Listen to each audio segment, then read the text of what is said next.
Okay, so I'm at the Gooch Gap mountain shelter. This is about 25 miles in. There's a few hikers floating around. I'll take you to meet a few of them in a second. Let me show you my camp.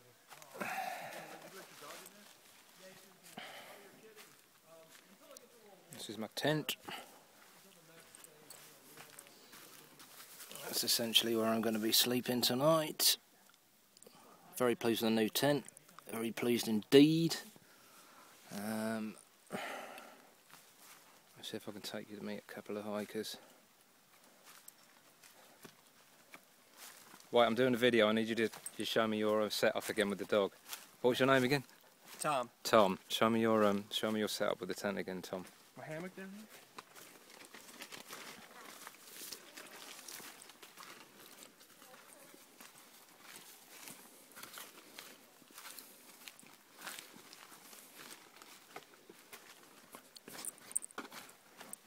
This is the hammock I got.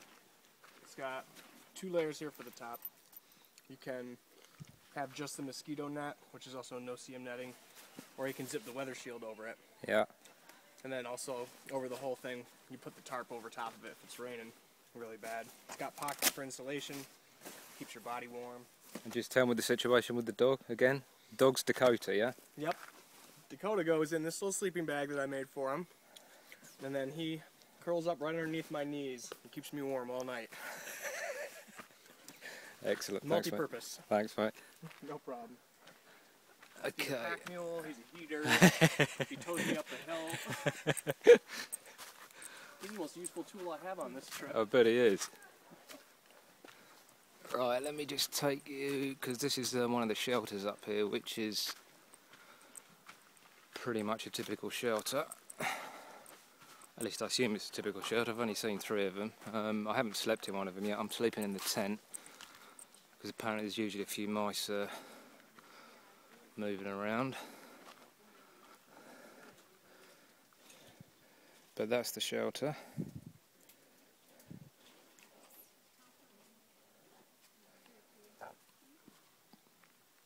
And I'll just go and take you down to show where we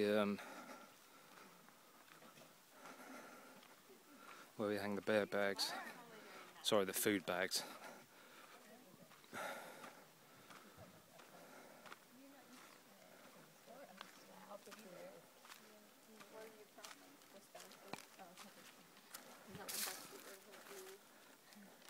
Okay, so that's Bridget, and I don't know the other 2's names, sorry. Beth and Krista. Krista, hi. So that's where we basically hang the bear bags up there, which is out of reach of the bears. I know. Well, there was one last night, that was like hanging pretty low. They were like. And you just kind of tie your bag on and hoist it up, and it's sort of, they can't reach up there, and it's too far out from the trees for them to climb a tree and reach them from there. I'll show you Dakota, who's kind of cute. Hello, mate. Come here. What you doing? Hey, what you doing? Hey, what are you doing? Hey, you're a good boy. You're a good boy. You're a good boy. Hey. Dakota's walking with Tom, as you just heard. And he's a little bit knackered. He's kind of been on his back for the last hour, but I think he's just starting to wake up.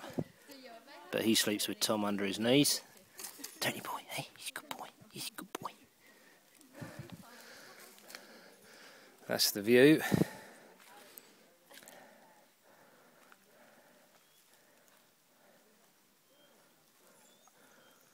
And there's the shelter again.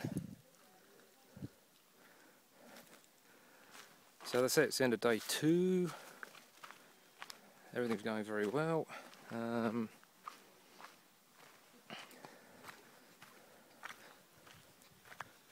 The weather's been really, really warm. That's Josh over there, who I met on the first day. Alright, Josh. The weather's been really warm. I don't know what it is exactly, but I think it's about 20 degrees or something like that. way too hot last night because I've got my winter bag, but that's purely because I thought that's what I was going to need, but just really hot in it, so I've got to get my summer bag out, I think. All the gear's good. I mean, most of it I've got from the PCT anyway, except the tent and a few other bits and pieces. The pack weight was 31 pounds, which is about 14 kilos, I think, something like that, which I was really chuffed with. But that's just due to a few bits and pieces of new gear, the tent mainly, and that was with 6 days food as well, so I think my pack weight without food is about 15 pounds, which is about 7 kilos, which is I'm chuffed to bits with. That's really light. And the people I bumped into Atlanta mainly Hiker X and Sammy and Swiss Miss. Thank you all very much for your help, by the way. You were fantastic. They were saying because you can resupply so often, because there's a lot more places to get off trail and sort of get into town. A lot of people just carry sort of 3 days food, which I mean, a kilo a day of food, which is £2. So if you're carrying only 3 days food at a time, you're literally saving another 3 kilos, £6. So the weight's really good. I did, I think, 11 miles on the first day, although only actually 1 mile of that was actually on the trail, because there's about a 10-mile approach trail from Amicola Falls up to the start of the actual Appalachian Trail. I've done 13 today, which isn't a lot, but that's all I was planning. I was hoping to do 10 miles each day for about the first 3 or 4 days, then probably 10 to 15s, and then I've got my first stop at the rather romantically called Blueberry Patch Hostel, which is, I think, about 60 miles in. I'm going to get cleaned up, do some laundry, usual stuff, check emails, and then probably up it to probably 15 miles a day for a couple of weeks, and then hopefully I want to coast around 20 miles a day on 6-day stints. So I put a few extra miles in on the odd day, which should make 500-mile months basically, which would mean about 4.5 months to do the trail, I think, something like that, although I've allowed 6. The main problem is the town stops as normal, as it was with the PCT. I try and get in and stay for a day, but it never ends up being a day. It's a day and a half at best with the amount I have to do, but I think as long as I stick doing 20 miles, then I'll be good. That's it. Thanks for watching. I hope you're enjoying the blog, and see you soon. Bye.